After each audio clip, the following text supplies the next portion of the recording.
Bueno, ahí estamos. Buenas tardes, ¿cómo están? Bienvenidos. Bueno, vamos, vamos a hacer unos pequeños minutos para consultas de dudas y en este caso, Ruth González me pregunta sobre el tema del esquema. A ver, en este caso, el esquema lo pienso como una consigna que los lleve a ustedes a poder integrar los temas que han visto que son variados. A ver, pensemos juntos. Las primeras clases las dedicamos a las ciencias sociales. Miren mi mano, lo pongo acá. Ciencias sociales. ¿Sí? Bien. Ese es un nodo muy potente. Uno podría decir que casi forma parte del título de nuestra materia. Integración arial. ¿Integración arial de qué área? De las ciencias sociales. Ahí tenemos claramente un nodo o un centro. Se lo dejo como pregunta. ¿Puede ser un nodo o puede ser el centro? Miren esto, miren, acá pongo un nodo y de acá puedo sacar una cantidad de bifurcaciones para un lado, para el otro. Digo, las ciencias sociales, ¿las puedo dividir? Sí. ¿Hay algunas divisiones que me lleven a otro nodo muy importante?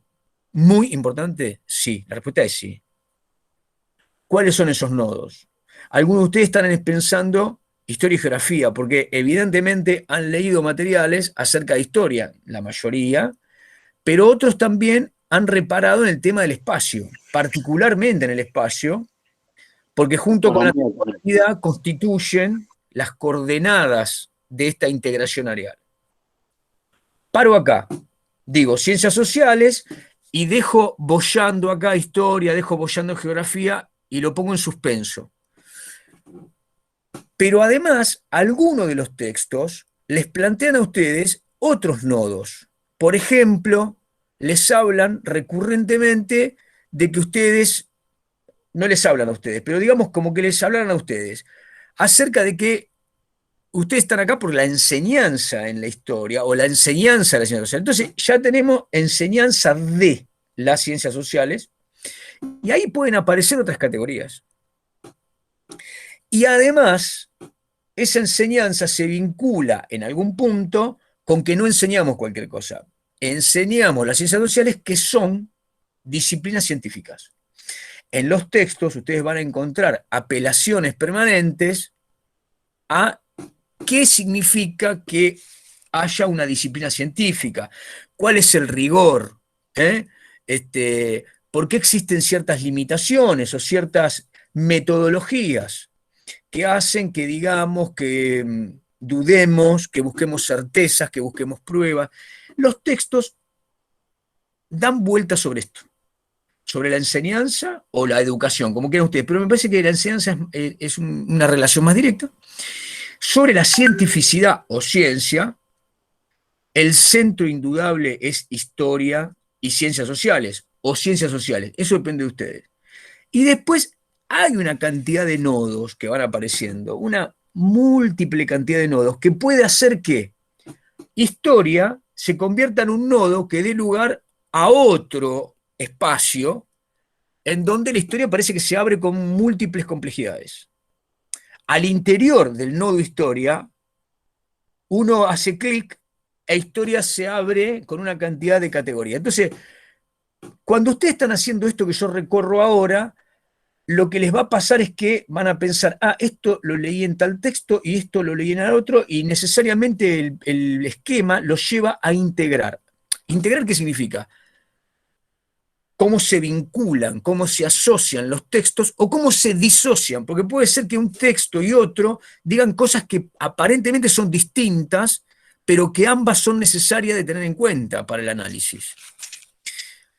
¿Cómo van a lograr esto? Es lo que tienen que arrancar ustedes. Ustedes estarán pensando, este hombre, ¿no? ¿Qué ganas que tiene? Bueno, de eso se trata. Hacer un borrador, es decir, una hoja en blanco y arrancan. Con esto yo ya algunas cosas les dije. Lo que sí tienen que tratar de que todos los textos que tienen el trabajo práctico formen parte del esquema. no por los autores, por ahí los autores después no se los acuerdan. Lo que sí es importante es que ustedes, los significados de los contenidos que trataron los autores, forme parte de algo que ustedes se apropian, porque el esquema lo hicieron ustedes. Y cuando ustedes hacen el esquema y después lo pueden explicar, es que se apropiaron de relaciones que construyeron ustedes. Ustedes construyeron un recorrido de conocimiento, de vinculación, de asociación. Seguramente eso después ustedes los van a poner en relación con ejemplos que ustedes buscan o que ustedes pueden visualizar a partir de otras lecturas o a partir de experiencias, de la información que manejen o de la información que busquen, ¿no? No sé si te sirvió, Ruth, o querés preguntar algo sobre lo que te respondí. No, sí, le comprendo más o menos cuáles son los temas que hay que abarcar. Ahí una compañera, Micaela, me ayudó más o menos con los nodos que usted mencionó. Pero otra de las preguntas, ¿no es necesario abarcar desde la existencia de las primeras ciencias, como por ejemplo la época precientífica y todo eso? Porque el texto de Bollio es pesado, por eso decía, si es que es necesario abarcar esos temas también. Me nombraste a Bolio y yo estoy dudando. Sí, capítulo 1 y capítulo 5. Escuchen. Sí. A ver, hay algo que, por lo que vos me estás diciendo, hay algo que quiero que aclaren. Ustedes que tienen que responder una cantidad de preguntas. Las preguntas que yo les hago no es porque yo quiera que ustedes respondan, no es que necesariamente tienen que... Normalmente esas preguntas abren la posibilidad de que ustedes jueguen con el texto. Lo que quiero decir acá es esto. No todo lo que dice el texto necesariamente yo lo tengo que guardar como una forma. Yo me guardo un formato de las categorías fundamentales, de los conceptos. ¿Mm? Este, a ver, a ver si lo puedo decir bien. Un esquema, una sinopsis, es un esqueleto del recorrido que yo hice. No me hagan un esquema que en todo caso esté tan escrito que sea como una forma de transposición o transcripción de los textos. Eso no sirve.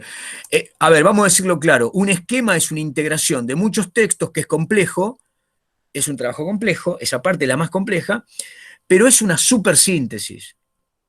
Porque después lo más interesante con el esquema, ¿qué es el esquema? Y es un machete que ustedes tienen en la mano cuando charlamos y me dicen, bueno, a ver, compañero Juan, voy a explicar mi recorrido. Que de eso se trata en todo caso, ¿no? Uno aprendió algo cuando después lo puede explicar. ¿Entienden? Entonces, si uno tiene un par de machetes, digamos, una hoja o dos, y las tiene en la mano y las está mirando, lo que tiene ahí marcados son los vínculos para no olvidarse, para trazar un recorrido, ¿no? Cuando, cuando yo les pongo en pantalla esos esquemas que he hecho en su momento, bueno, después hablo una hora sobre eso, pero lo que tenemos ahí es un recorrido esquemático, un esqueleto, una arquitectura mínima, que sostiene lo que dice un autor, en este caso va a ser lo que sostengan varios autores. Reitero, sé que es complicado, júntense un día, hagan un enlace, júntense, aporten, hagan un borrador, abran un texto colaborativo y ahí escriban todos juntos. Una vez que leyeron y respondieron, tienen que darse un rato. Lo más rico va a ser eso, la discusión de cómo lo componen. ¿Mm?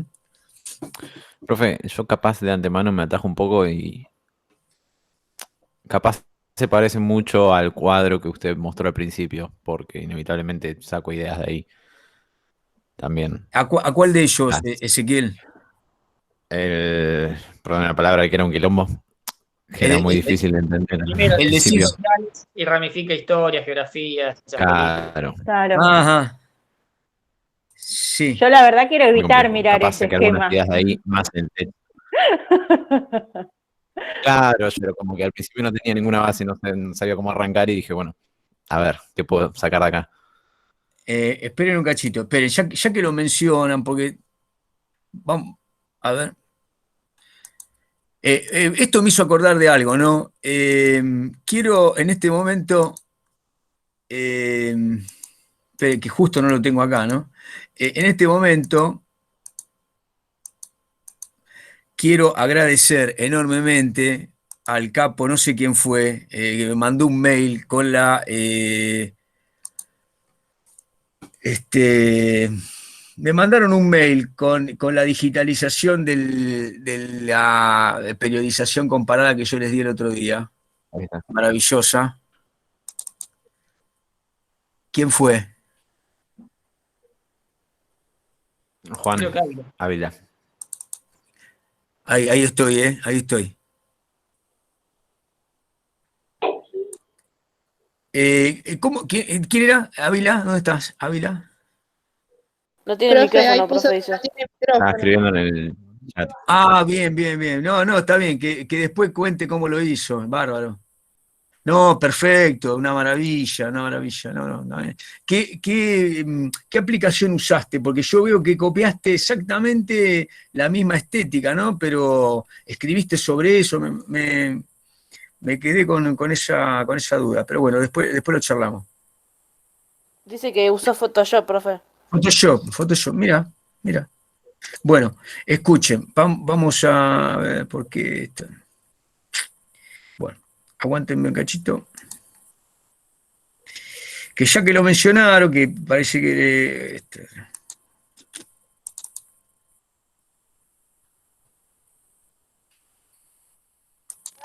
Profe, ¿y la fecha ya la había fijado? sí, sí, pusimos la entrega el 30 del 6, pero bueno, les dije también después que si, digamos, estamos a una semana del 30 del 6, ¿no? Si algunos me van avisando, no se demoren demasiado porque tenemos que hacer una clase de integración donde expliquemos esto, ustedes, y eso tiene un límite, porque después yo les tengo que hacer una devolución y tengo que mirarlos, corregirles, en fin. Y eso tiene como límite 14 el 7. Entonces, entre el 30 y el 6, y yo diría el 2, el 3 de julio, el 4 de julio, no más, me lo tienen que entregar todos. Bueno, ustedes están hablando de este esquema, ¿verdad? Sí, Sí. profe, ese mismo. Bueno, Sí. escuchen, eh, a ver, acá el problema me parece que radica en esto. Vamos a tratar de mirar este esquema y ustedes vayan solamente a lo que está pintado.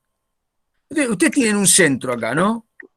Acá Claro. tienen un centro que dice, bueno, humanidad, ciencia, digamos, sociedad, grupos. Y después tienen una línea, olvídense lo que está escrito en el medio, miren, lean una línea vertical. Ahí tienen temporalidad y tienen espacialidad. Y tienen una línea horizontal. Tienen poder y ley, y acá tienen satisfacción de las necesidades. Economía, política, historia, geografía. Bien, quédense con esas cuatro nada más. Creo que me pierdo. Digo, Claro. entonces, Yo me refería a eso más que nada. Tipo, cómo están ubicados las principales. pueden ponerlo al revés, si a ustedes les gusta. Digo, justamente, miren, yo les quería mostrar algo ahora, porque el otro día estuvimos con esa línea. El tema es que tengo un problema acá cuando abro fotos, pero a ver si me permite. Les quería mostrar otras formas de esquematizar para historia, obviamente. A ver si me deja. Eh,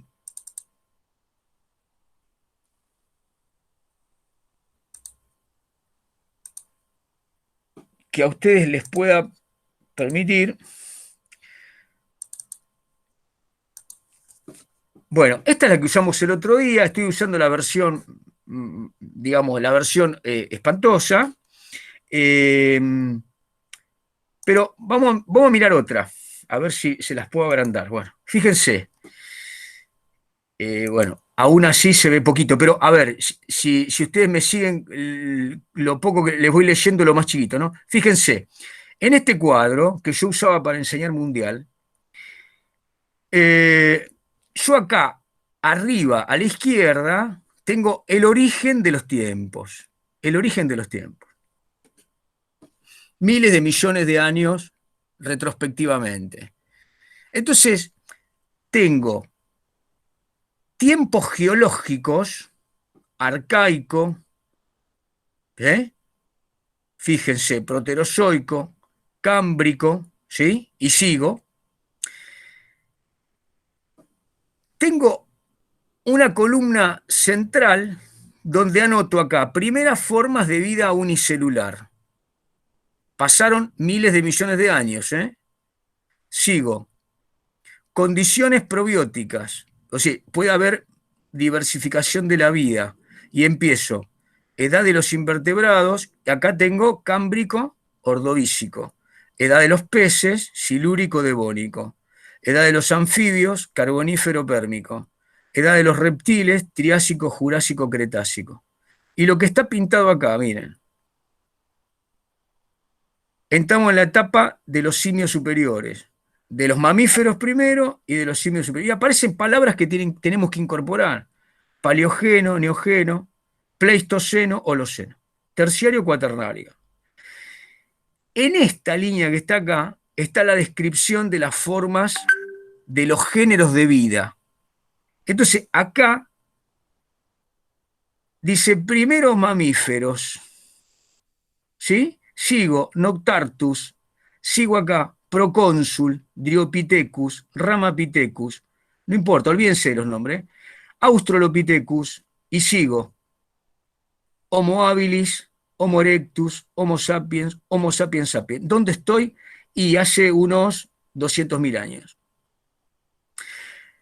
En esta otra columna que yo le agregué acá, puedo poner los ciclos de las glaciaciones, los movimientos y las glaciaciones. Todo esto lo manejan justamente mucho mejor los que estudian geografía, pero nosotros lo tenemos que tener como un marco temporal, espacial, en este caso biológico y geológico, para ubicar un tiempo. Fíjense lo que estuve diciendo, ¿no? Miles de millones de años, llegamos a hace 250.000 años, y ahí tendríamos que, dentro de esos 250.000 años, encontrar el nicho en los cuales nos hemos desarrollado como civilización, que son los últimos 10.000 o 12.000, ¿no? Bueno, ese es un ejemplo. Vamos con otro, a ver si les sirve. A ver. Este lo hice a mano yo, fíjense. Perdonen, pensé que lo había compartido, no lo compartí todavía. A ver, esperen.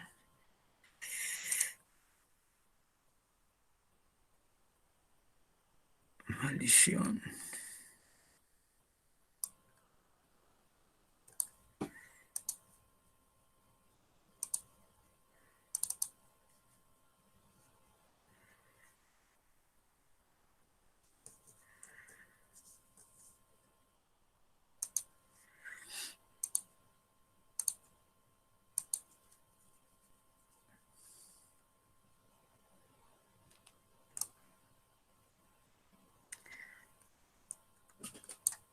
Bueno, esta foto no se deja, no hay caso.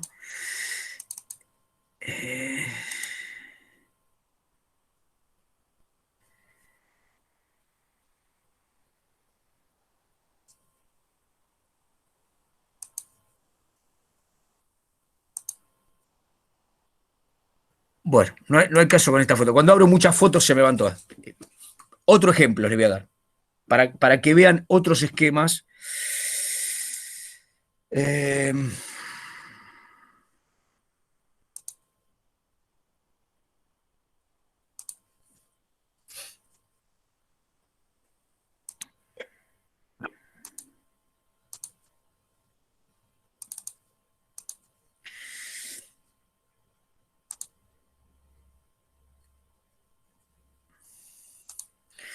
Bueno, esto lo usamos con el ayudante de cátedra en Historia de Argentina del siglo XX, ¿no? Está hecho con un marco temporal y con muchos procesos que van desde estructuras estatales, periodos de gobierno, instituciones, vínculo entre instituciones.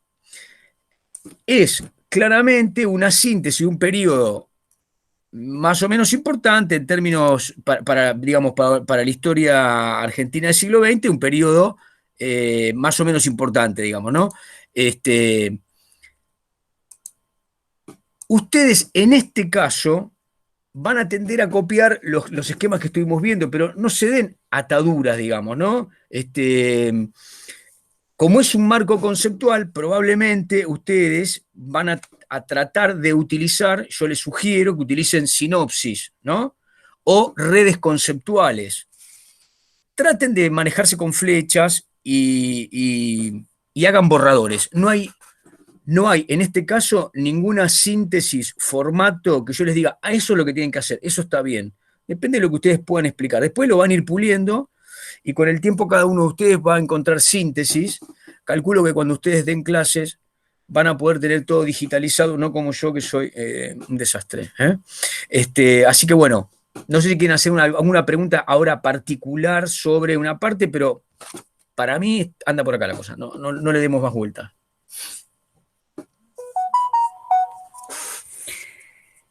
Bueno, escuchen, lo último que les quiero decir en torno al trabajo. Veo que hay, por los grupos que me presentaron, que hay muchos que aún no tienen grupo. Bueno, recién entiendo que Suyai, que me acaba de comentar, no tiene grupo. ¿Hay muchos más que estén ahora acá que no tengan grupo?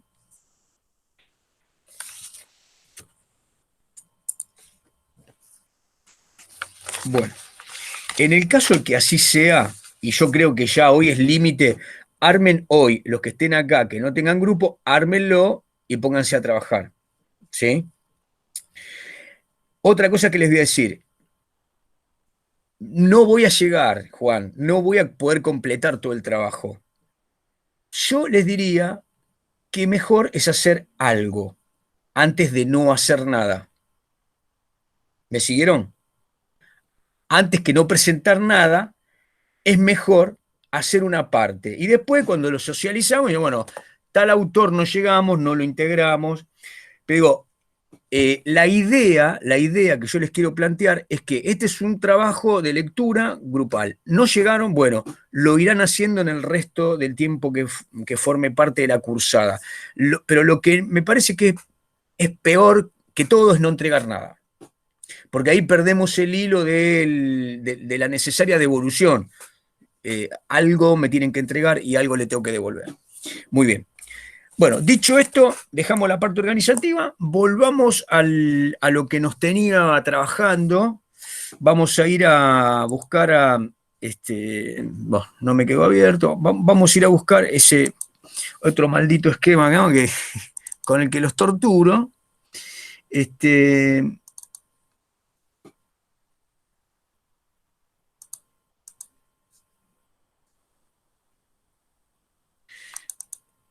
Con el que estuvimos trabajando, que es el de Romero. Bueno, muy bien.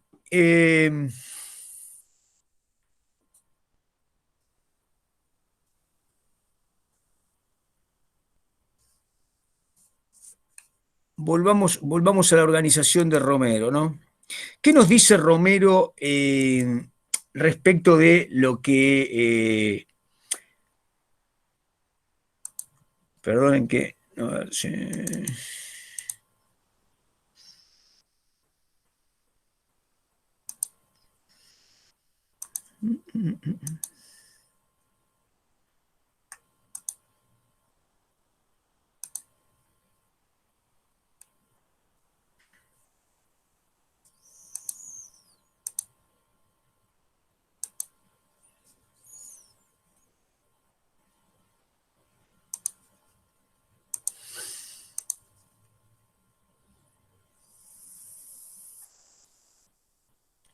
bueno, nos vamos a quedar sin el esquema, lamentablemente. No lo puedo colgar, discúlpenme, no hay caso. A ver.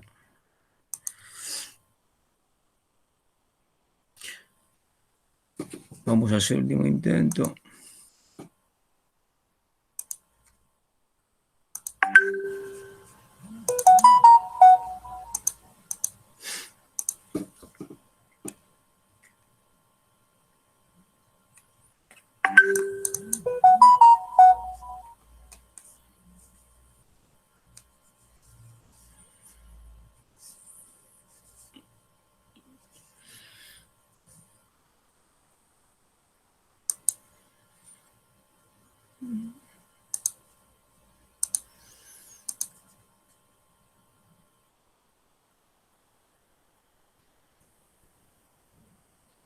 ¿Usted habla del esquema del miércoles pasado? El enfoque. Factores Sí, factores de organización, transporte. a ver si ahí lo llegan a ver. A ver, vamos con esta vía, a ver.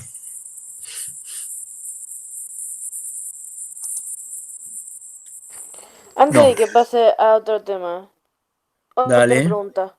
¿Por dónde se dale. entrega el trabajo? ¿Por el Classroom? Por el Classroom, sí, sí. Buenísimo. Bueno, no, me lo lamento, no se deja la foto, no hay caso, se va. Bueno, retomemos a Romero. No hace falta en este caso, el esquema no nos es indispensable, por lo menos. Díganme si no me siguen. La cuestión es que Romero plantea que la historia la tendríamos que mirar como una realidad. Ahí está, miren. No, ahí la están viendo. Bueno, que la historia es una realidad y un conocimiento. Muy bien. Como realidad estuvimos viendo estos ítems que estaban acá, la realidad histórica compleja, estuvimos viendo los campos, en la clase pasada estuvimos viendo el tema de los ritmos de cambio, la estructura, la coyuntura, en fin. Los protagonistas, los sujetos históricos, ¿se acuerdan? Sujetos colectivos, también hay grandes hombres, hay individuos, grandes sujetos de cambio en la historia, pero finalmente tenemos que llegar al tema del conocimiento histórico. Y acá tenemos que, ¿qué es el conocimiento histórico? ¿No? La realidad histórica es algo, la llamamos historia, lo que ocurre. El conocimiento histórico es lo que decimos de lo que pasó. Es decir, es lo que nosotros estudiamos y decimos de la realidad. Pero también lo llamamos historia. También llamamos historia a los relatos de los participantes de esa realidad. Tenemos tres palabras que dicen cosas distintas, que están vinculadas. La palabra historia con H, los historiadores la usan para designar la disciplina, es decir, aquella que se construye con una investigación, con un rigor y demás. Muy bien, de eso estamos hablando cuando hablamos de conocimiento histórico. Bueno, generalmente cuando se habla de conocimiento, escuchen, de conocimiento, tenemos que volver a una cuestión que parece compleja, pero no lo es tanto. Con un esquemita que más o menos sería este. Siempre que tenemos un objeto de estudio, la ciencia lo llama objeto material. En el caso de la historia y de las ciencias sociales, el objeto material es los colectivos, las sociedades, las naciones, la humanidad. Muy bien. En este caso, el sujeto es aquel que penetra el objeto a través de su estudio, de su observación. Siempre que estudiemos ciencias sociales, reitero, acá tenemos un problema de que el que estudia, el sujeto, y lo estudiado, la sociedad humana, la sociedad argentina, la sociedad mundial, la humanidad, es lo mismo que el que la estudia. A ver, lo mismo. Nosotros formamos parte del objeto que estudiamos. Por lo tanto, los epistemólogos dicen, el problema de las ciencias sociales es que sujeto y objeto se confunden. ¿Por qué razones? Porque cuando yo percibo al objeto, cuando objetivizo la sociedad, veo injusticia, veo desigualdad, veo asimetría, veo poder descomunal, ¿no? Entonces, en ese caso, y dije esas palabras a propósito, el que estudia no puede ser neutral, no es neutral. Es decir, el que estudia, el sujeto, que en este caso es un historiador, está impactado por esto que forma parte de su propia humanidad. Estudia humanos y él es humano, por lo tanto no hay forma de que los valores, las normas, las intenciones, los intereses dejen de contaminar la relación entre el objeto y el sujeto. El historiador estudia una sociedad y cuando la estudia se ve impactado por su propio marco ideológico. Por eso no puede ser totalmente objetivo. Exactamente. Tiene una parte de objetividad muy grande. Exactamente. Siempre pasa, profesor, siempre, por más que se quiera apartar de eso. A ver, está muy buena la pregunta, Cristian, muy buena, muy buena. Yo soy de los que defienden de que no todo es perfectamente relativo. Les voy a dar un ejemplo, Si yo le estoy dando una clase ahora a ustedes, y la clase que les voy a dar es sobre Napoleón, y sobre Robespierre, y sobre Danton, y sobre Marat, alguno de ustedes que ya leyó algo sobre la Revolución Francesa va a decir, uy, bueno, Robespierre, Danton y Marat eran populares, estaban a favor de la República, querían terminar con los aristócratas, con el clero y qué sé yo. Y Napoleón, que surgió de la Revolución, terminó siendo un emperador. Ahora, para ustedes, Napoleón, Danton, Marat y Robespierre no es lo mismo que Evita, Perón e Irigoyen. O Julio Roca. Si yo les digo a ustedes, Julio Roca, Evita, Perón y Alfredo Palacios, no es lo mismo que Napoleón, Danton, Marat. ¿Está bien? No es lo mismo si yo les digo el AMBA en 2010 o el 2020 que si le digo la picardía francesa. La picardía tienen que ir a buscar dónde queda picardía en Francia, qué características tiene. Entonces, acá hay un tema, ¿no? Que la distancia temporal y espacial que tiene el que estudia con esos humanos, con esa temática humana, le va generando también una distancia afectiva, una distancia moral, una distancia valorativa, una distancia ideológica. A medida que nos acercamos, porque obviamente estamos inscritos en afectos, en contextos valorativos, normativos, ideológicos, etc., encontramos que es más difícil la neutralidad. Les voy a dar un ejemplo.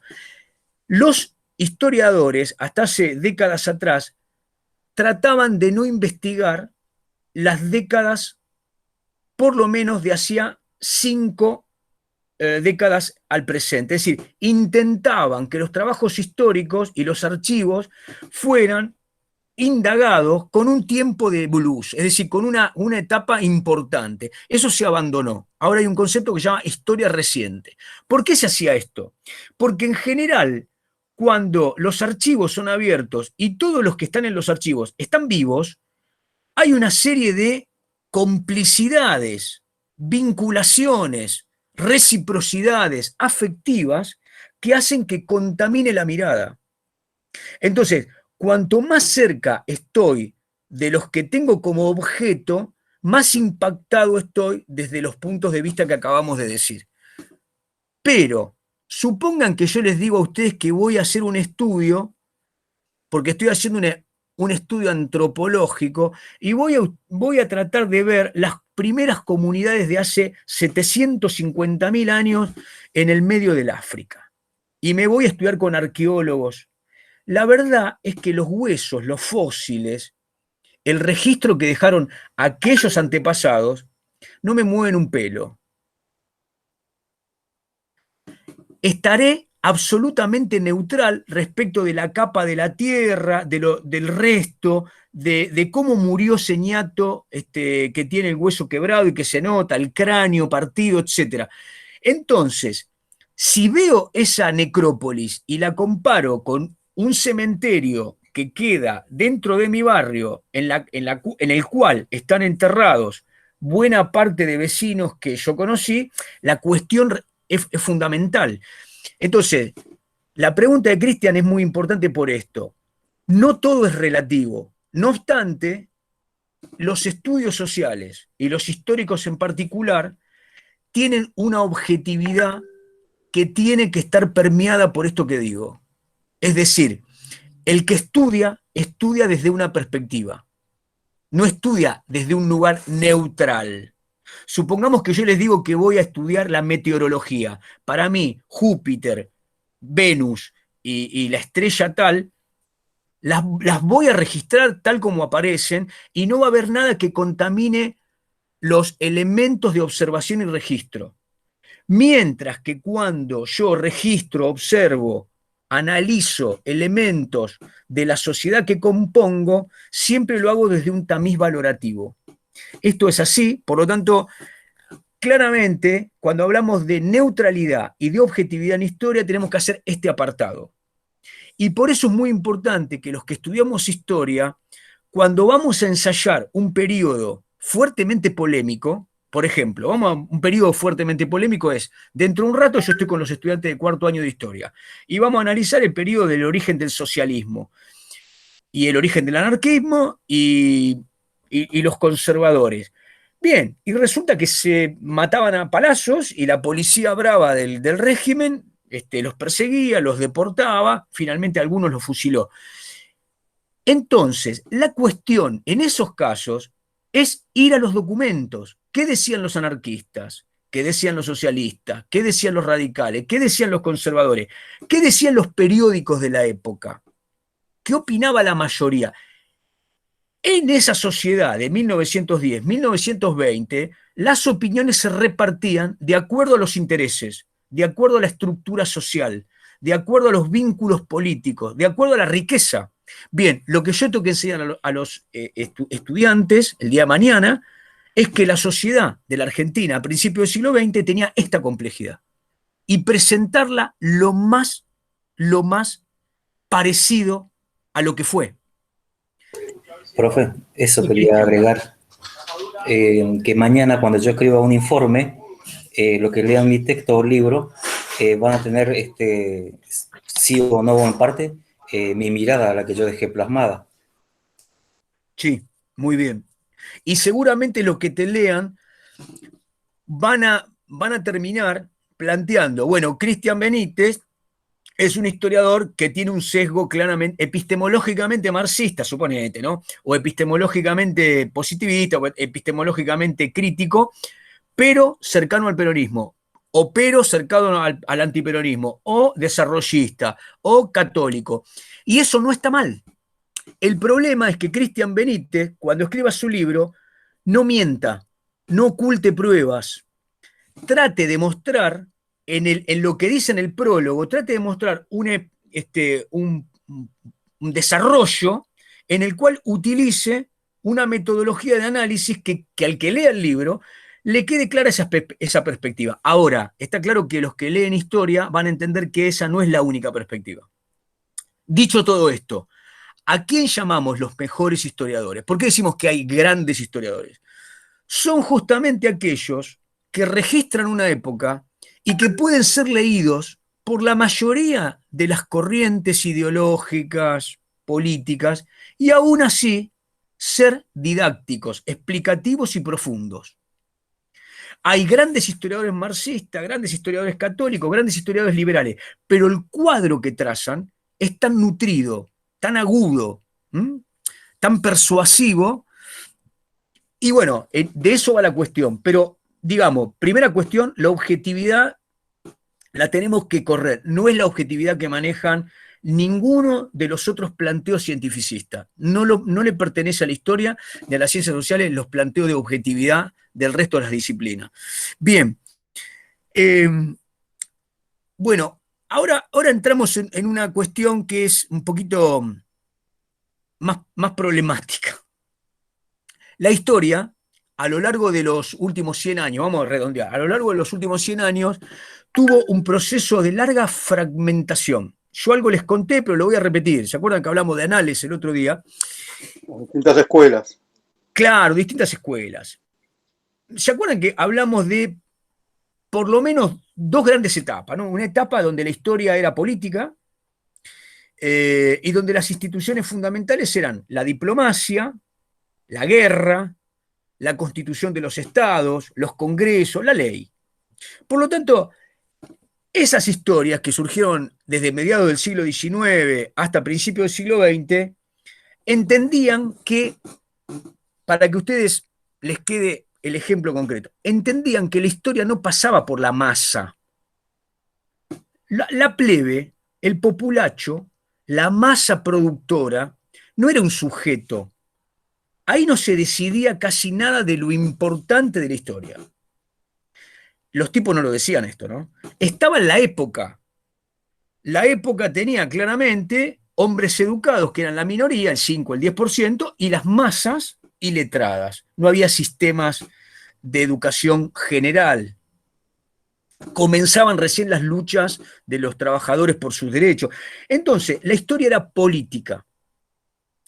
Bien, la crítica del marxismo, del socialismo, construyó un recorrido histórico que planteó que la historia de la humanidad podía verse invertida, que lo político dependía de lo económico.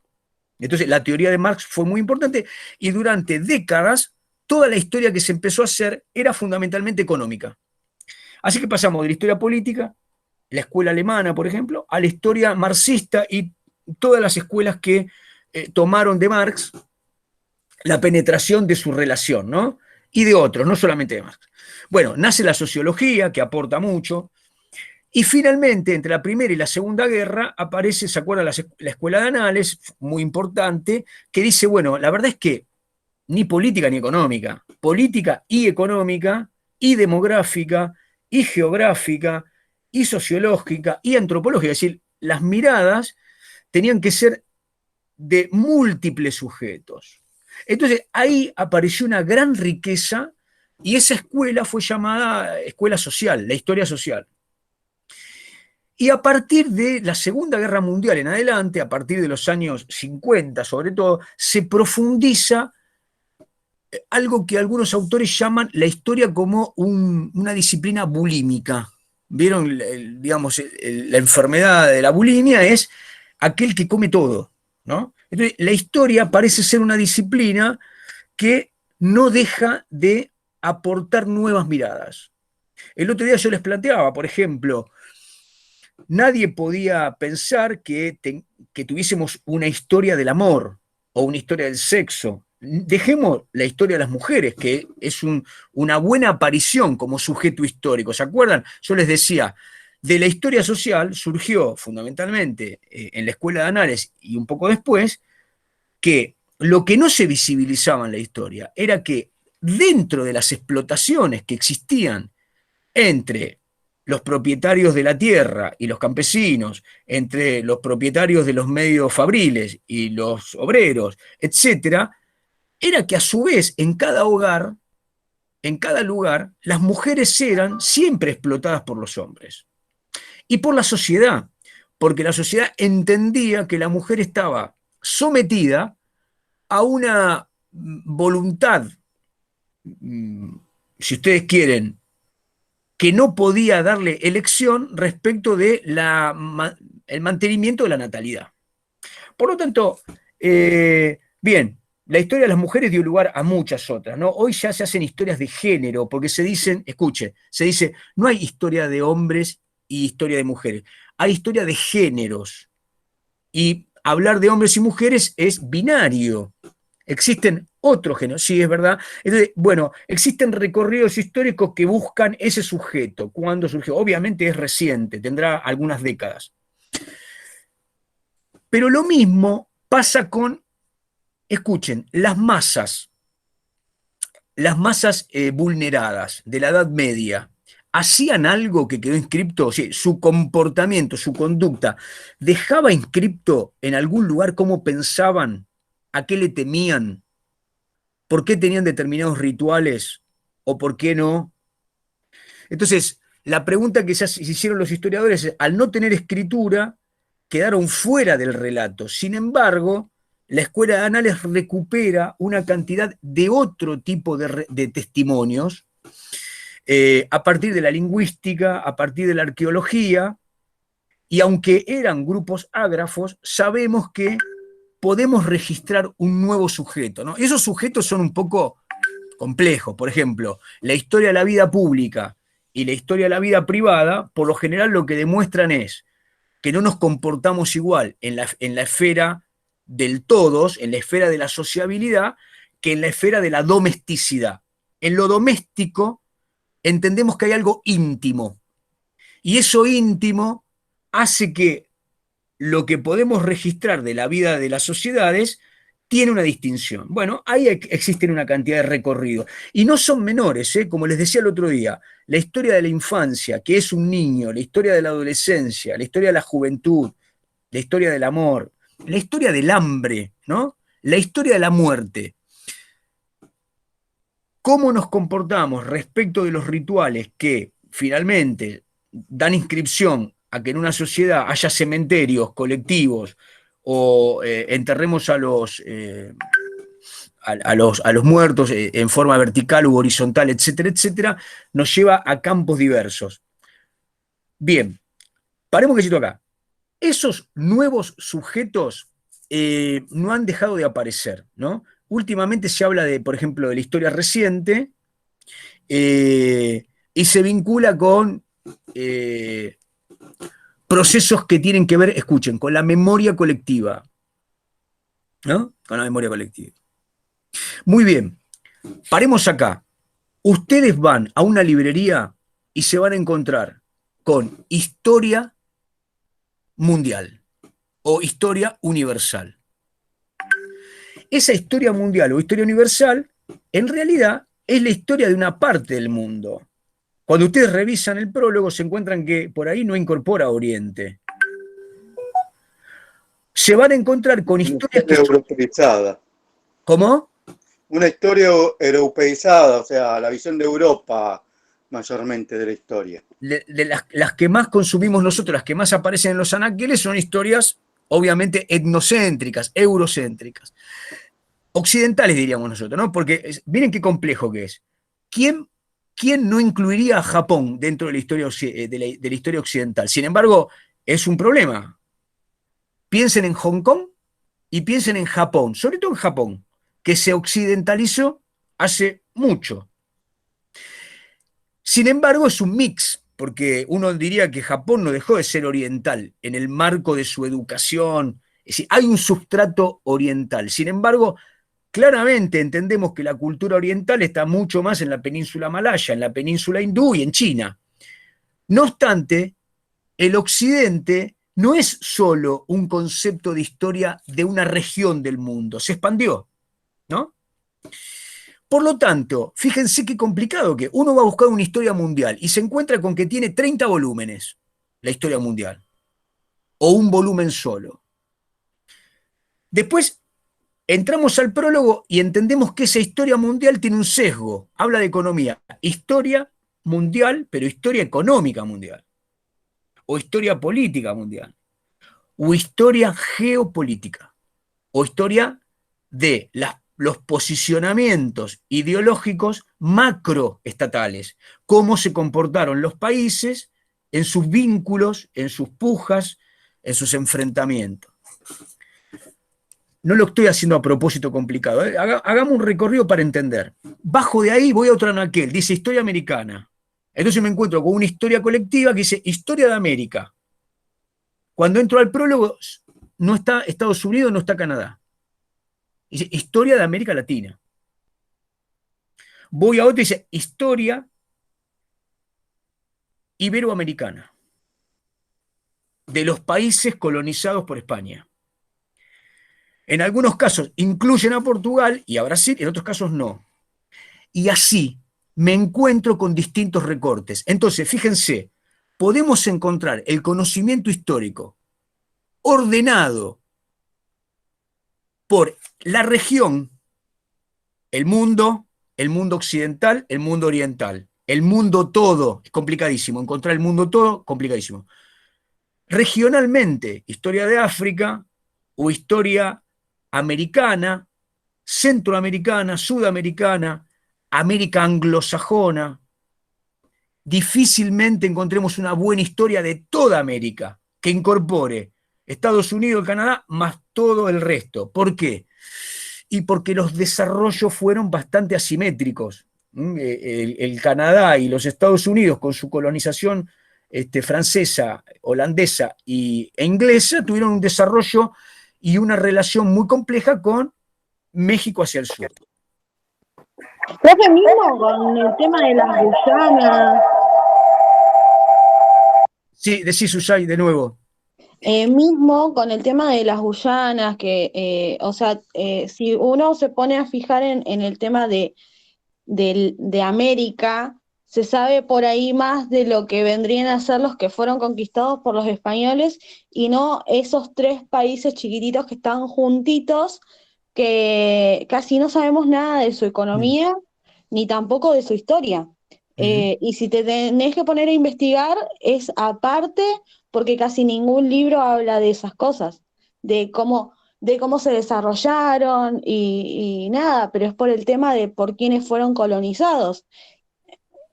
Sí, Bueno, muy bien. Como dice la compañera, esas tres, es decir, el espacio que hay entre Venezuela y Brasil parece ser un vacío histórico, ¿vieron? Un vacío, digamos, no tenemos demasiadas referencias. Sin embargo, podemos llegar a saber bastante de Cuba y de su revolución, y podemos saber bastante del sur de México, ¿no? Por los zapatistas. Sin embargo, hay zonas, como dice Suyay, que están como, por alguna razón, que está dentro de la propia historia, como un vacío. Obviamente debe ser para nosotros, ¿no? Seguramente si uno va a Francia o va a Inglaterra, a lo mejor están incorporadas en dónde, en lo que normalmente es más común para nosotros, las historias nacionales. Historia de la Argentina, historia del Uruguay, historia de Chile. Cada país tiene una gran cantidad de historia. Dentro de la historia del Estado-Nación o de la nación tal, encontramos múltiples caracterizaciones, ¿sí? La historia económica, la historia política, la historia social, la historia del sindicato tal, la historia de la empresa tal, la historia de la sociedad rural, la historia de la Universidad de Buenos Aires, y puedo seguir y seguir, la historia del ferrocarril. Encontramos una gran cantidad de esta especialidad que se llama bulimia. La historia no deja nada por registrar. Ustedes me dicen, Juan, ¿qué es esto? A ver, si yo busco un texto de mi biblioteca, lo traigo, dice Historia de la carne en la Argentina. Más precisamente, un autor que se llama Smith escribe un libro que se llama Carne y Política. La pucha. Carne y Política. Un libro de historia argentina. Muy bien. ¿El libro cuándo empezará? No es esa Samid de la carne. No, este es Smith. No. Samit no escribe el libro. Escribió un libro de Historia de la Matanza, un libro bastante. ¿Sabe escribir Samit? Sí. Es que... no, se lo deben haber escrito. No empecemos con las agresiones. Pobre Samit, lo encontraron comiendo ahí que estaba violando ¿cómo se llama? La prisión domiciliaria y lo llevaron de nuevo. Bueno, les estaba diciendo. Producto, dijo. Pasa que no encontraron tobillera para él, por eso se escapó. Sí. Bueno, les decía, el libro se llama Smith, Carne y Política. ¿Por qué es tan importante el sujeto carne? Claro, no es la carne, digo, en la Argentina, la exportación de carne, el frigorífico, la producción pampeana, por lo menos, desde la llegada de los españoles en adelante, trama una historia. Escuchen, digo, en la Argentina, ¿qué se exportaba en la Argentina? Escuchen, ¿qué se exportaba? Cueros. ¿Qué más? Cuero, en el ganado cimarrón, el cuero. Exactamente, cuero y cebo. ¿Y qué más? Sí. Lo otro que se exportaba era clandestino, era la plata y el oro que venía de Potosí en los bolsillos de los que comerciaban y era contrabando. Eso se escapaba, porque era lo que había que mandar a la corona. Entonces, Buenos Aires solamente mataba vacas, fundía el cebo, que servía para iluminar, y después, ¿qué hizo? La carne la empezó a salar y vendió eso. ¿Hasta cuándo? Hasta que vino el frigorífico, hasta que vino el enfriado, etc. Entonces, hay un periodo de la política argentina donde la dependencia de la exportación de carne, de los sectores productores de carne, es tan importante que el sujeto de esa historia, de varias décadas, es económico y político. ¿La vinculación cuál es? La carne. Pero podemos encontrar otro libro que se llame Capitalismo Pampeano Argentino. Entonces, me explica la colonización agrícola y cómo empezamos a crecer el sur de Santa Fe, Córdoba, Entre Ríos y sobre todo Buenos Aires con el cereal. Los gringos, la fundación de Colonia, cómo corrimos al aborigen porque necesitábamos más tierra y cómo surgió el ferrocarril, etc. Al calor. ¿Tiene que ver con lo que ahora se habla tanto de la microhistoria? Muy bien. Muy bien. Estos procesos que yo les estoy detallando son macro. Ahora, pueden encontrarse con una historia que en realidad fundamente la totalidad tomando un caso, una familia, una ciudad, una aldea, y estructurando a partir de esos acontecimientos un desarrollo que muestre la época. A eso se le llama microhistoria. Es un desarrollo que ahora perdió un poco de fuerza, pero durante los años 80, 90 fue muy poderoso. Igual que la vida privada. Muy bien. La historia cultural, lo que les estaba diciendo recién, ¿no? ¿En qué medida todos somos religiosos y cómo lo manifestamos? ¿En qué medida nos manifestamos? Es decir, hace mucho tiempo que entendemos que el arte no es una cuestión privativa de los pintores o de los museos, sino que la estética forma parte del marketing. La publicidad me vende a partir de estéticas. Esas estéticas se divulgan y alimentan el juicio valorativo de la gente. La gente quiere consumir algo que sea lindo, que esté bien empaquetado, no cualquier cosa. Por lo tanto, el arte está, de alguna manera, informando el comercio e informando la producción. Por lo tanto, hay desarrolladores estéticos y todos nosotros decimos que una ciudad es un objeto de apreciación visual. Todos nosotros decimos que el paseo este está hermoseado. Todos nosotros decimos que no es posible mirar a la gente sin detallar si está la moda. Y puedo seguir. Y todo esto compone un cuadro que hace a la cultura de una época. Fíjense si yo a esto le sumo lo que pasa con la televisión, lo que pasa con los impresos, da para un marco de la cultura popular, por lo menos de hace 5 o 6 décadas en adelante. ¿Qué pasa si me pregunto acerca de cómo pensamos, o cómo sentimos, o en qué creemos? ¿En qué creemos? Y después criticamos el consumismo, profe. Sí, Y nos gusta sí, el packaging, claro, pero la lo que quiero moda. decir es, esto. Uno puede hacer un libro de historia que relate en qué medida los argentinos desarrollaron una línea de su economía de consumo, ¿no? O su mercado de consumo, o el consumismo en la Argentina.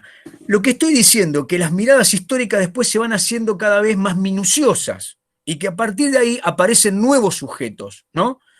Que forman parte de nuevos recorridos historiográficos y que al día de la fecha, desde la historia cultural, desde la historia social, desde la historia económica y desde la historia política, se abren en distintos recorridos. Entonces, para terminar con Romero, ¿qué es lo que nos plantea Romero? Bueno, el conocimiento histórico, el tema del rigor científico, eso lo vamos a estudiar con otro autor, pero no hay objetividad, no hay neutralidad, pero tampoco hay relativismo. Ahora, cuando vemos cómo se divide el qué estudia la historia y cómo se establecen esos formatos, cómo se establece ese formato, es decir, cómo es que se termina de componer el conocimiento histórico.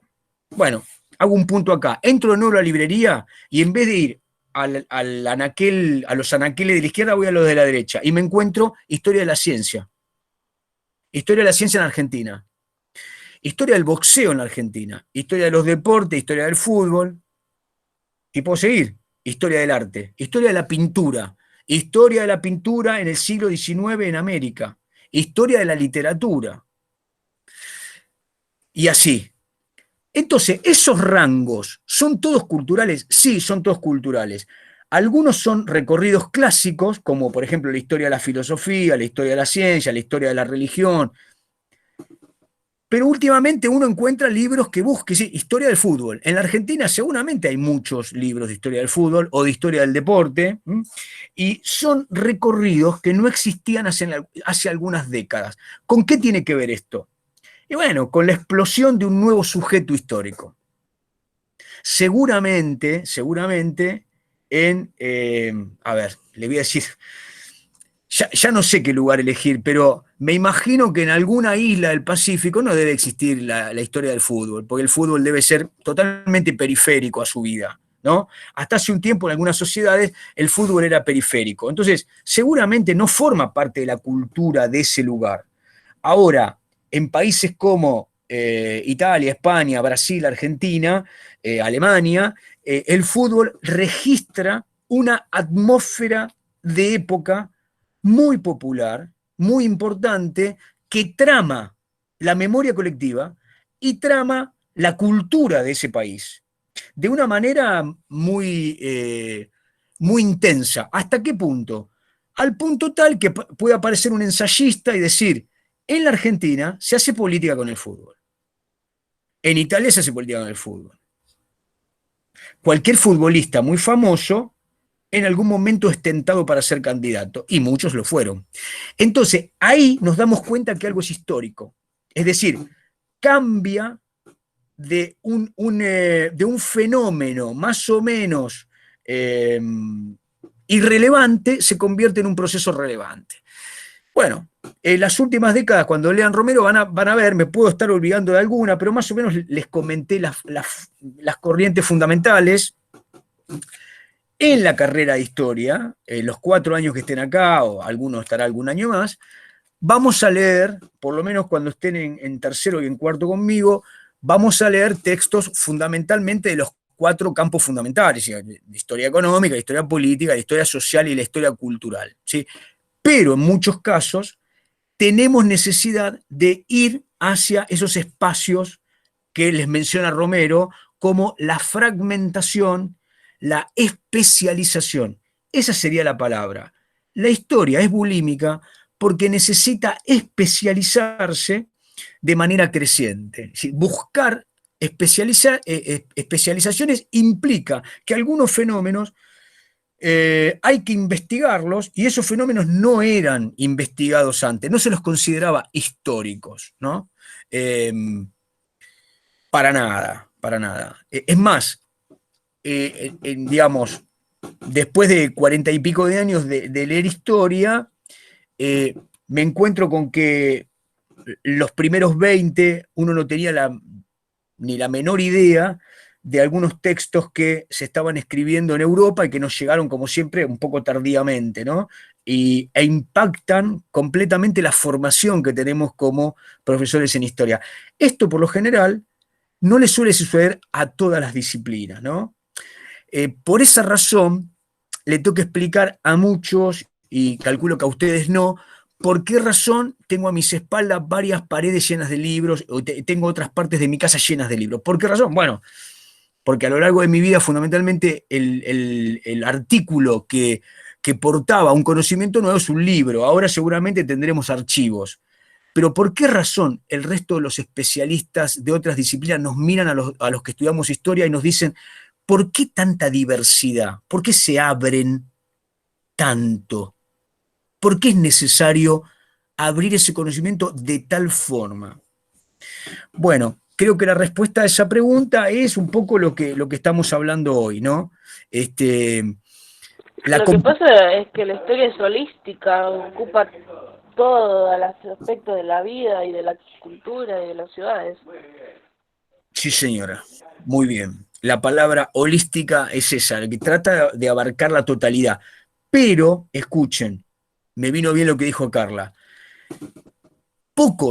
Muy pocos historiadores en las últimas décadas pueden abrazar la totalidad.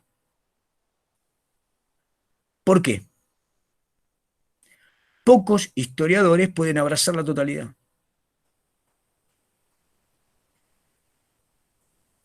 ¿Respuestas? Yo creo que porque hacer una totalidad requiere mucho estudio, que es muy complicado buscarle un porqué Aparte, a hay todo. muchas visiones sobre Sí, un mismo hecho. estaba diciendo. Parte de la totalidad. Hace poco surgió esto de la historia bulímica y cada vez hay más y más y más y más, y es tan complejo. La totalidad de todo es cada vez más y más y más, se vuelve mucho más complejo. Porque la cantidad de datos que uno tendría que manejar para hacer una historia total es gigantesca. Exacto. Tengo que leer los libros de fútbol, los de la carne, los de los deportes, los del boxeo y así sucesivamente. ¿Y cuál es la totalidad? A ver, Rafael. ni siquiera, escuche, cuando digo totalidad me refiero a lo que se llaman grandes relatos, grandes relatos. Por ejemplo, se los menciono porque es un gran autor, lo van a escuchar varias veces a lo largo de... En el programa creo que está, no lo vamos a leer este año, no creo que yo. Eric Hobsbawm murió hace unos años, era un gran historiador marxista británico, gran historiador, un hombre que murió a los 90 y pico de años, escribió casi toda su vida, marxista y adherente a la Revolución Rusa, pero hizo una saga de libros que iban desde las revoluciones liberales, 1750 en adelante, hasta el siglo XX. Entonces, Eric Hobsbawm es uno de los últimos grandes relatos. Gran relato no quiere decir que escribió sobre todo lo que pasaba. Él, Eric Hobsbawm, hizo una obra que se llama Era de las Revoluciones, Era del Capital, Era del Imperialismo, Historia del siglo XX. En esos 6 tomos, más o menos, compone un relato desde las revoluciones liberales, todo lo que sería la edad contemporánea. No lo escribió con otros autores. Bueno, eso ya es prácticamente, no lo busquen, porque es muy difícil que un hombre sea tan genial, que viva tanto tiempo, como para poder establecer un marco razonablemente científico, él solo. Es un trabajo demasiado denodado. ¿Qué es lo que ocurre en la actualidad? Y bueno, la mayoría de las editoriales hacen una historia argentina. En cada tomo lo dirige un especialista del periodo. Por ejemplo, supongamos que la historia arranca en 1810 o 1776 en Argentina. Bueno, el siglo XVIII hasta 1820 tiene un especialista, dirige el tomo, y cada capítulo, el de economía lo escribe uno, que es especialista en la economía de ese periodo. El de la sociedad lo escribe otro, que es especialista de la historia social de la etapa colonial. Y así pasamos, y los periodos son, supongan, un tomo de la Argentina, 1930, 1943, 13 años, tiene un director de tomo y un especialista para cada capítulo.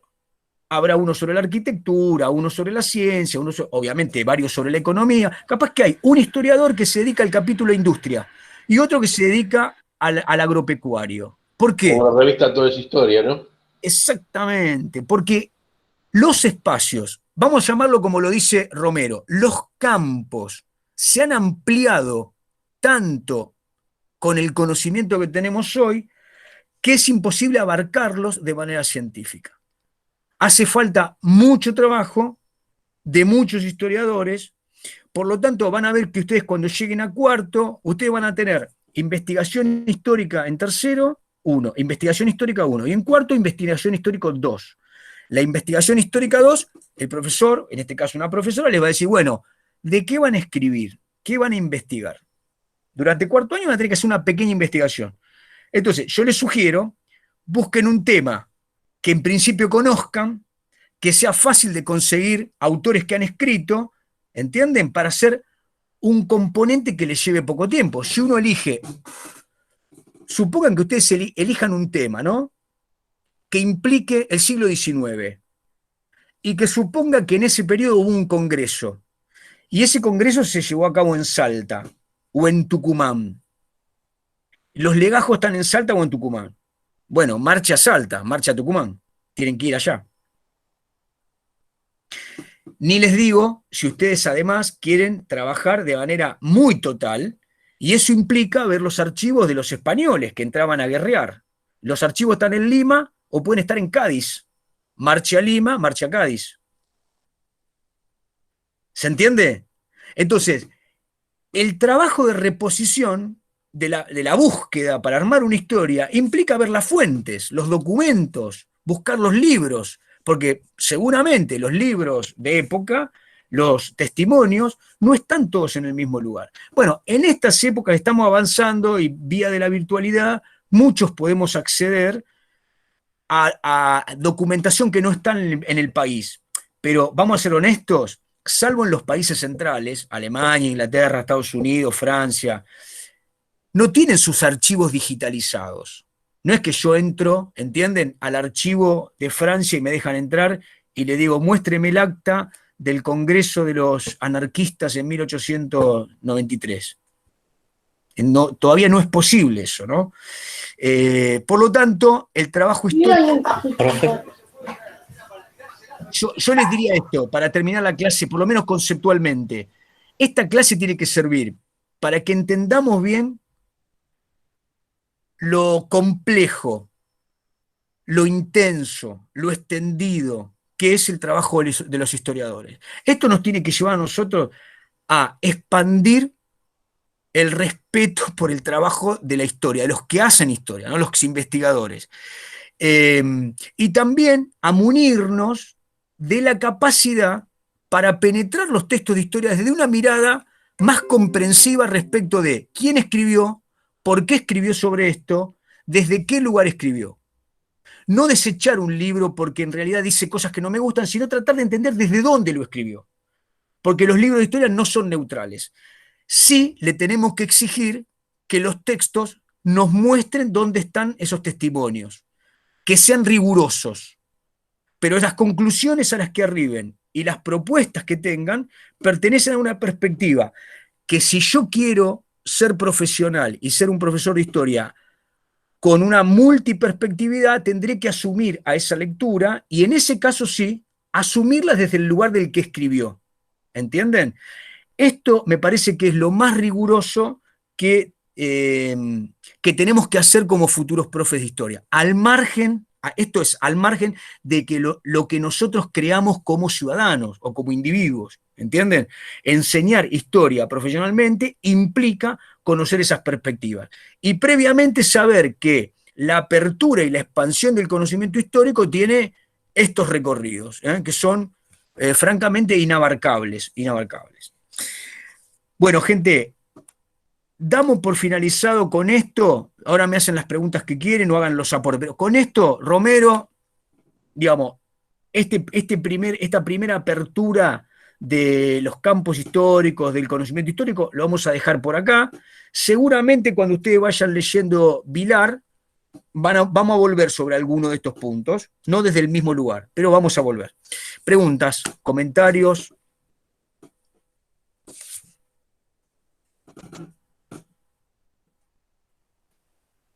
¿Está todo bien? Bueno, escuchen, usemos el WhatsApp para mandarme dudas, porque a partir de estos días se va a ir acelerando el trabajo de ustedes. Los que están ahora y no tienen grupo, por favor, usen el WhatsApp, busques compañeros, ya me parece que es límite. Pónganse a leer junto con los que están sin equipo. ¿Listo? Gente, fue un gusto, nos vemos el miércoles que viene. Chao, profe, gracias. Chao, chicos. Chao, profe. Chao, profe, hasta luego. Chao, profe, buenas noches. Buenas noches.